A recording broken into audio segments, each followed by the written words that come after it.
algumas pessoas perguntam qual que é a diferença entre o ouvido absoluto e o ouvido relativo. Ele pode explicar isso?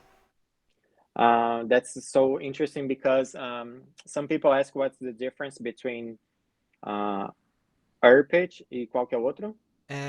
Ouvido relativo? Re- Relative é And pitch? Relative, Relative. relative pitch? yes. What the difference is? Yes, Yeah. yes. Well, the difference is a perfect pitch. I would play you any note, and you know exactly what note it is, right? Yeah. I play you like a note and be like, oh, that's B, another that's all B flat, oh, that's C, and so forth. But relative pitch is once you give me one note, Yeah. then I can tell you all the other ones because I know the intervals, or I know this. So because for example, I don't have perfect pitch, right? So if somebody goes to the piano and plays a random note, I can probably guess right, but I will not always right. But if I know the A, for example, or any note you give me, and then you play any other note, I will know what note you're playing. Yeah. That's right. Ele não tem, na verdade, o ouvido absoluto, é o ouvido relativo, né? Que o ouvido absoluto, tipo, quando você ouve uma nota, você pode tocar qualquer nota e ele já vai saber qual que é. O ouvido relativo, tu vai, na verdade, ter que se basear por uma nota que você ouvir para poder saber diferenciar qualquer outra, através, tipo, para cima ou para baixo.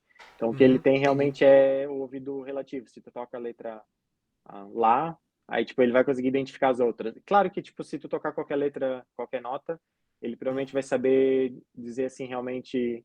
Ele pode tentar adivinhar. E ele provavelmente vai conseguir, assim. Mas essa que é a maior diferença.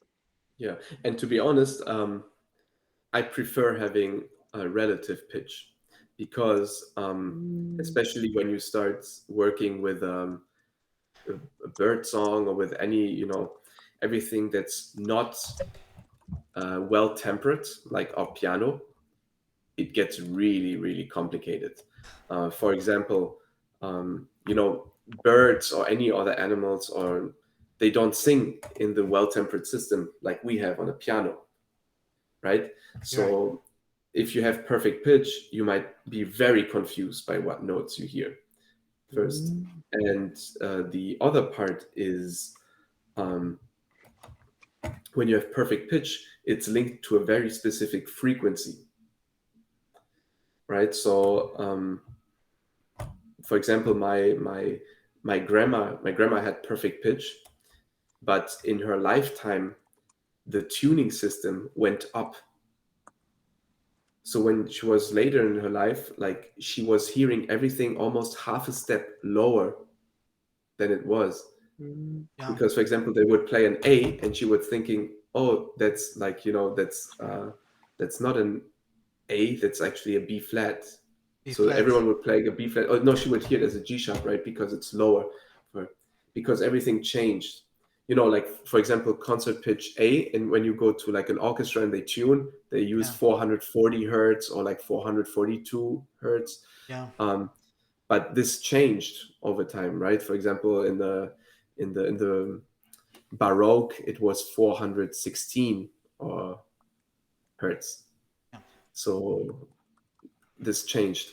For example, when they say maybe that Mozart had perfect pitch, it was perfect pitch at a very precise frequency, right? That's the big difference. Ele comentou ali sobre, para ser honesto, ele prefere, na verdade, ter esse ouvido relativo, né?